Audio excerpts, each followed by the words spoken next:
안녕하십니까, 윤코치 연구소입니다. 와!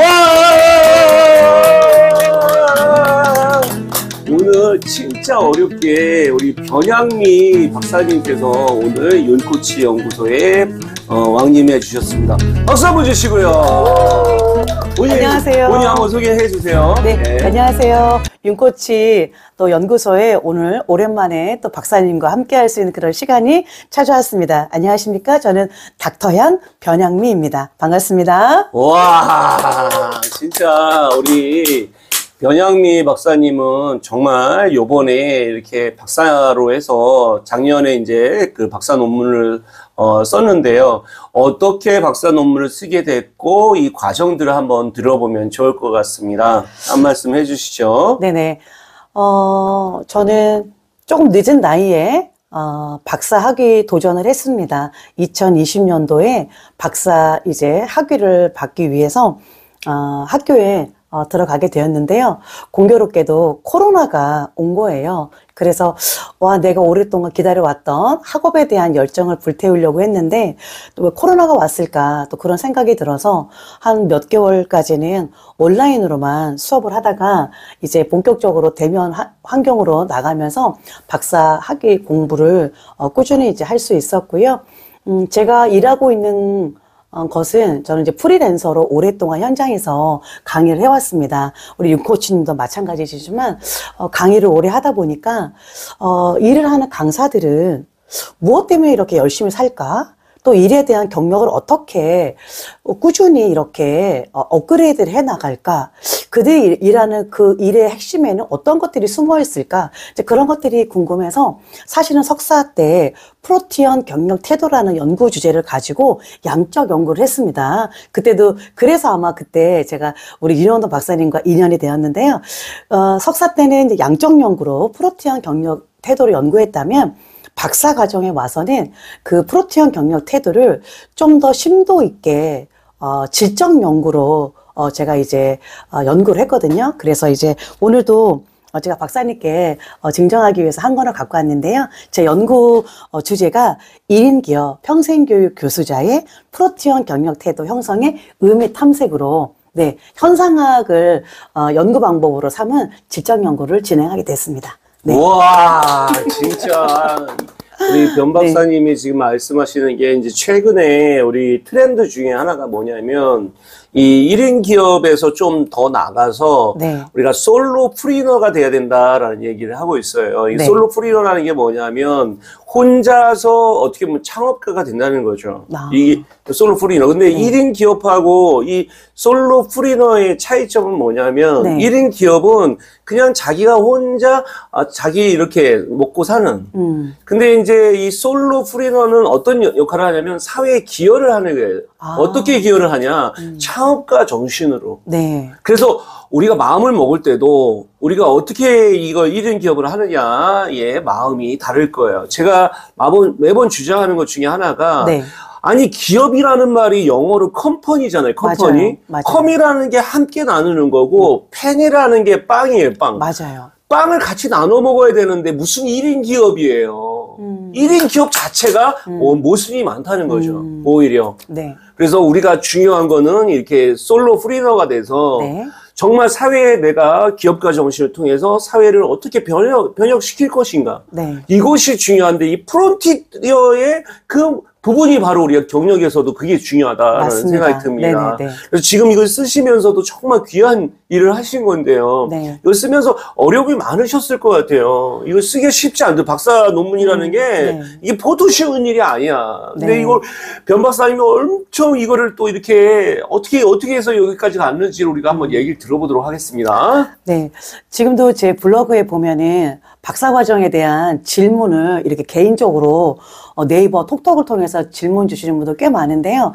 사실은 제 주변에도 여러 지금 뭐 석사, 박사 과정을 걸어가시는 분들이 많이 계신데 논문을 쓴다는 건 쉬운 일은 아닌 것 같아요. 여러 가지 이제 기본적인 이론을 입각을 해가지고 거기에 맞는 연구 방법과 또 연구 주제를 설정하는 가운데 제 논문 주제도 저도 이렇게 오랜 동안 고민하고 궁리하는 그런 시간들을 통해서 나오게 되었는데요. 저는 제가 현업에서 제 일을 하는 가운데 그 일 가운데 연구 주제를 선택하는 게 가장 저는 바람직하다라고 봤거든요. 그래서 오랜 동안 프리랜서로 현장에서 일을 하면서 제 삶에서 또 제 일과 또 삶의 균형을 어떻게 제가 라이프를 잘 걸어갈 수 있을까 그런 고민들을 해오면서 이 연구를 해왔고 이번 연구는 이제 인터뷰를 통해서 현상학적인 연구 문제 3가지 정도로 제가 이제 가지고 있는 상태에서 제가 현장에서 알고 있고 또 개인적으로 소개받은 그런 사례자들을 통해 가지고 심층 인터뷰를 통해서 그 인터뷰를 통해서 제가 이제 연구에 관련된 내용들을 꾸준히 이제 그 추구력을 풀어가는 가운데 연구에 관련된 그 결과를 도출하게 되었습니다. 네. 와, 소중한 말씀이시고요. 이렇게 하시면서 결과적으로 이제 연구를 하면서 네. 그러면 이 1인 기업의 어떤 프론티어의 태도들이 어떤 부분이 좀 다른지를 좀 설명해 주시면 감사하겠습니다. 네. 사실은 1인 기업가들 또 프리랜서 강사님들은 정기적으로 꾸준한 일이라든지 보수가 주어지는 게 아니에요. 그래서 내가 움직인 만큼 강의한 만큼 어쩌면 그 보수를 받을 수 있는 그런 상황에 놓여있기 때문에 겉으로 보여지는 것보다 개인의 자기개발, 노력 같은 것들이 굉장히 저는 중요하다고 볼 수가 있겠습니다. 저도 참 감사하게도 1년 365일 강의가 풀로 차 있어서 매일매일을 정말 감사하게 살아갈 수 있는 그런 상황에 놓여있기도 하는데 그러다 보니까 그 강사님들의 그 프로티언 경력 태도를 가지고 있는 분들의 특성은 뭐가 나오냐면 자기 주도적인 성격이 강했습니다. 예, 자기 주도적으로 그렇죠. 예. 경력을 끊임없이 예, 쌓아가는 거죠. 남과 비교하지 않으면서, 뭐, 저 같은 경우도 그랬고요. 남들과 비교하기 시작하면 끝도 없고 한도 없거든요. 그런데, 내 일에 대해서 남과 비교하지 않으면서 내가 좋아할 수 있는 일, 내가 잘할 수 있는 일, 내가 꾸준히 하면서 에너지가 소진되지 않으면서 즐겁게 할 수 있는 일은 무엇인가. 거기에 굉장히 집중하는 특성들이 많이 있었습니다. 그리고 일에 대한 가치를 굉장히 개인의 그 주관적인 심리적인 만족도가 높은 그런 특성들이 있었어요. 네. 와, 진짜 그게 자존감 수업이라는 책에서도 네네. 보면 네. 이 자존감이라는 게 자기 효능감이라고 해서 자기가 어떤 일을 했을 때 거기서 성과가 좋아야지 맞습니다. 효능감이라는 게 좋아지고 네. 두 번째가 이제 자기 조절감이라고 해서 네네. 내 스스로 내가 내 삶을 컨트롤할 수가 있느냐가 이게 조절감이 되게 중요하더군요. 네. 세 번째가 또 뭐가 중요하냐면 자기 안정감이 중요해요. 그래서 심리적으로 불안한 사람은요 절대 이 1인 기업이든 뭐 이 솔로 프리너를 할 수가 없습니다.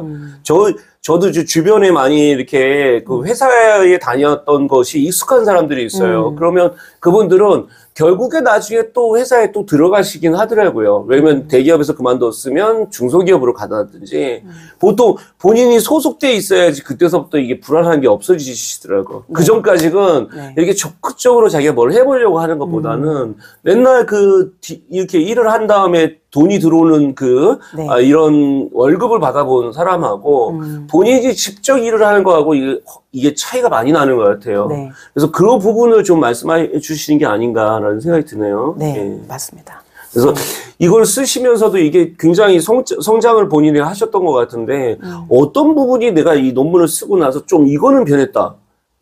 이 변한 부분이 어떤 부분이 있을까요? 내가 박사 논문을 쓰기 전하고 박사 논문을 쓰고 나서 뭐가 좀 달라진 것 같아요. 뭐 심리적인 것도 괜찮고 네. 본인이 또 강의를 하면서도 뭐가 좀 달라졌다라는 게 있다면.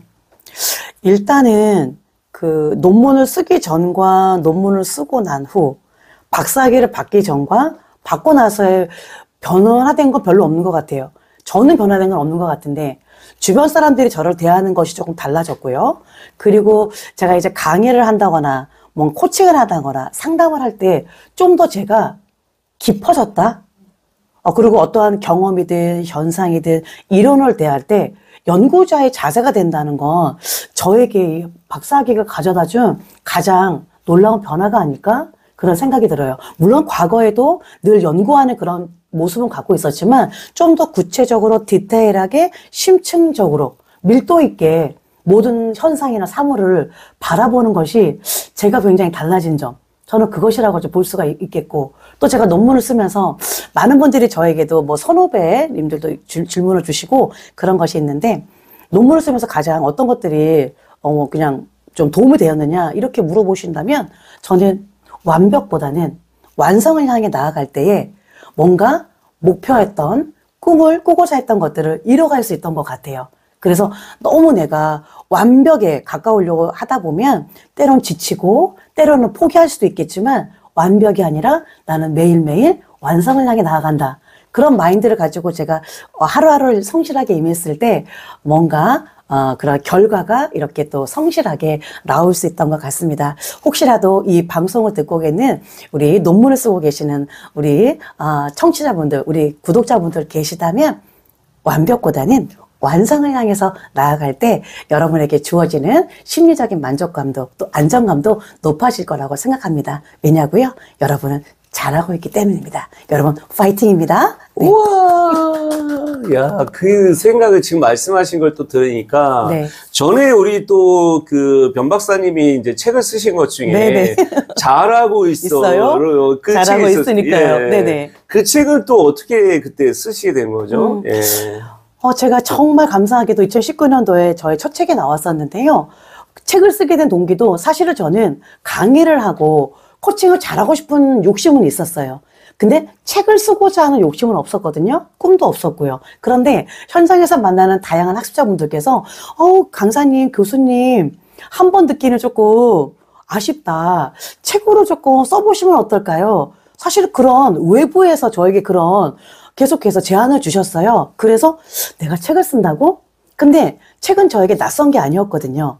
늘 어렸을 때부터 책을 가까이 했던 그러한 태도가 있었기 때문에 한번 써볼까? 또 저는 한번 마음을 먹기가 힘들지만 한번 먹으면 또 추진력이 있고 진취적인 성격 때문에 포기하지는 않는 것 같아요. 그래서 글이 잘 써지든 안 써지든 매일매일 꾸준히 썼어요. 논문도 그랬어요. 논문도 힘들어도 매일매일 조금씩 조금 썼던 것 같아요. 그러니까 완성이라는 그런 작품이 나왔던 것 같고, 책도 그렇습니다.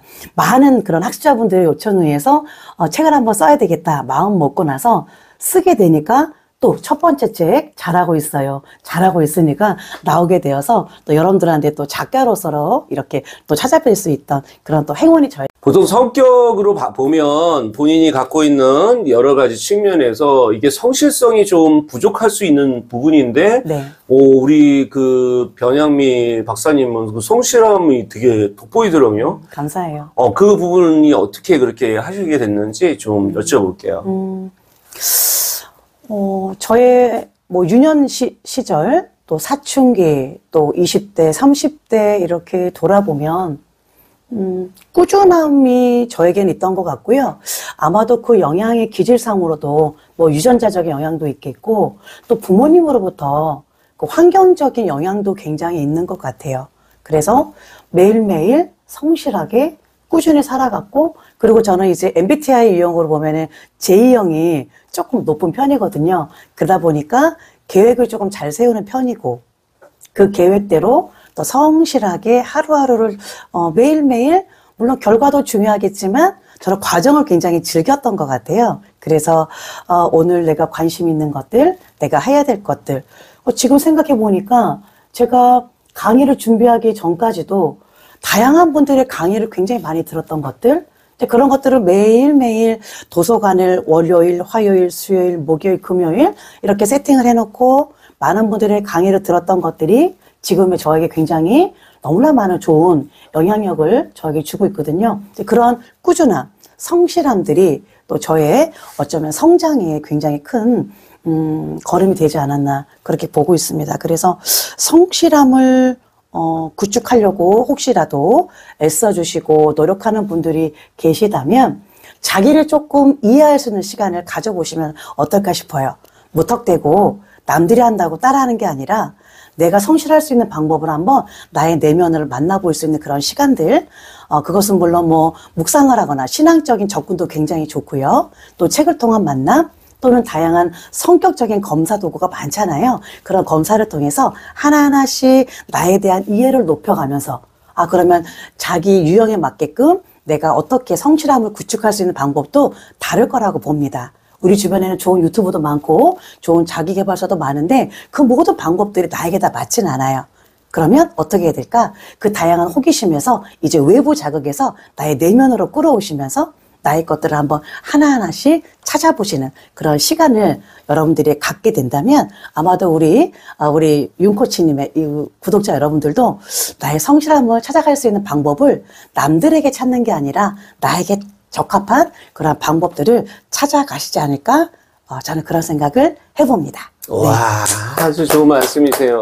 성실함이라는 게 사실은 되게 추상적인데 그 성실함에는 네. 크게 두 가지가 이렇게 드러나는 것 같아요. 첫 번째 성실함은 그 사람이 시간 관리를 어떻게 하느냐가 이 성실함에서 상당히 중요하기 때문에 네. 그 시간 관리도 그냥 우리가 이런 구글에 어떤 이 캘린더에만 이렇게 하시는 분하고 자기 손으로 이렇게 네. 다이어리를 좀 쓰시는 분들하고 네. 굉장히 차이가 나더라고요. 왜 그러냐면 구글을 자기가 봐야지 아는 사람들은 사실 내가 여기다가 뭔가 적어 놓은 게 없어요. 근데 내가 아무것도 이게 저장되지 않더라고요. 맞아요. 근데 내가 이 다이어리에다가 내가 이 손으로 조금이라도 적어 놓으면 그 사람하고 뭔가 내가 몇 시에 뭘 약속한 게 있는데 이게 생각이 나요. 네. 그래서 반드시 기록을 해놓는 사람이 성실함을 반드시 담보하는 것 같아요. 그래서 기록을 하는가 이거 네. 되게 중요한 네.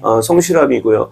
두 번째 성실함은 어떤 건가? 자기와 자기와의 만남을 갖고 있는가? 이게 되게 진정성을 우리가 확보하는 데 가장 중요한 게 자기 혼자만의 시간을 갖는 사람들이 성실해요. 이거는 우리가 또 뭐라고 얘기하냐면 신독이라고 해서 남이 보지 않아도 자기가 자기 일을 하는 사람이죠. 맞아요. 이런 게 이제 성실함이 기본이거든요. 네. 근데 내가 남이 보이는 데서만 열심히 하는 척 하는 사람은 성실한 사람이 아니에요. 진짜 성실한 사람은 우리가 남이 보지 않아도 내가 할 일을 제대로 하는 사람. 네. 그런 사람이 결과가 나온다는 거예요. 저의 성격은 원래 성실한 사람이 아닙니다. 근데 저는 저희 아버님을 보면서 제가 성실함을 많이, 담게 됐는데, 네. 아버님은 늘 아침에 일찍 일어나셔서 본인이 뭐 운동을 하신다든지, 그 본인이 해야 될 일을 늘 그 시간에 맞춰서, 그리고 그게 잘 안 맞으면 계속 걱정을 하시는 부분이 많으셨어요. 그래서 저는 그걸 보면서, 그래. 그게 되게 중요하구나. 그 생각을 했고, 네. 아버님은 이제 평생 운전하셨던 분이더라고요. 근데 아버님은 그 얘기를 하세요.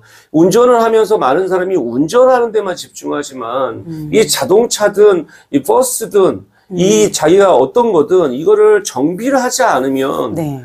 반드시 나중에 보면 사고가 난다는 거죠.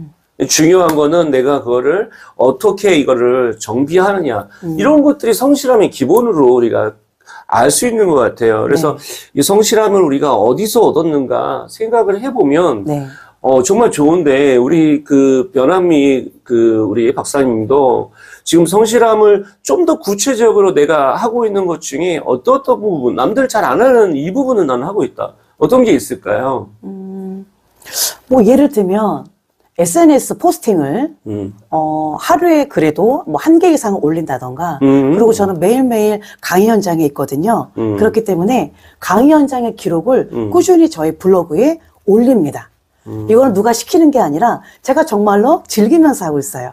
그래서 강의의 순간순간을 사진으로 남기고 음성으로 남기고 네, 그러고 있거든요. 그러면서 집으로 돌아오는 길에 지금 스마트폰 기능이 얼마나 좋아요. 그죠? 그 기능을 통해서 음성으로 메모를 해놓고 집에 돌아가서 이렇게 데스크탑에서 딱 정리해서 포스팅을 하는 그런 시간들이 전 너무너무 행복한 것 같아요.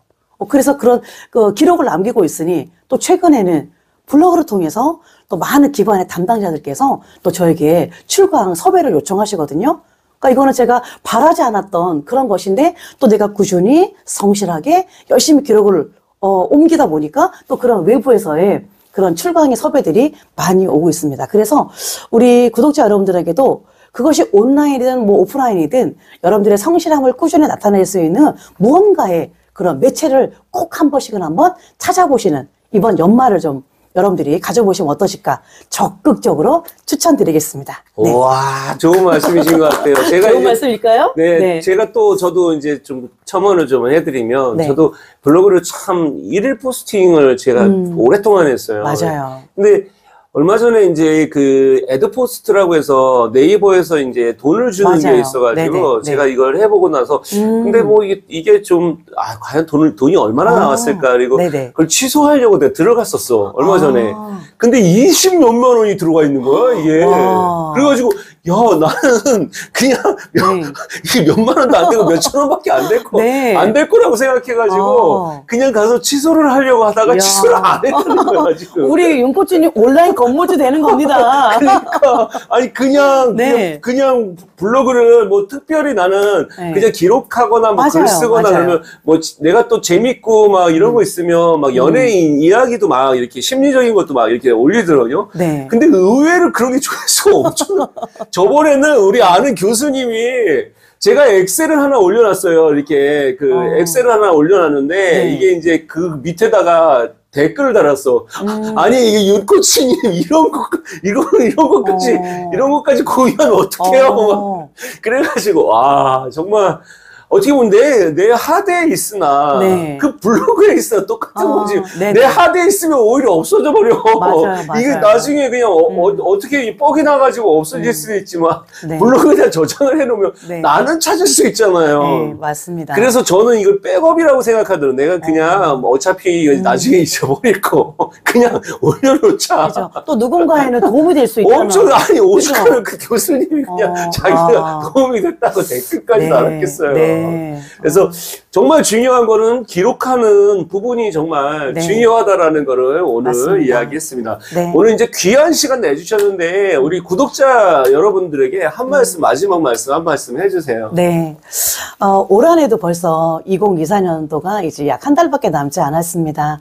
돌아보면 새해에 세웠던 계획들, 우리 구독자 여러분들 얼마나 많이 성취했는지 저는 잘 모릅니다만, 잘해건 못해건 또 내 목표한 것에 도달하지 못했던 수고한 나에게 우리 스스로를 토닥토닥할 수 있는 그런 의미 있는 연말연시를 보냈으면 좋을 것 같아요.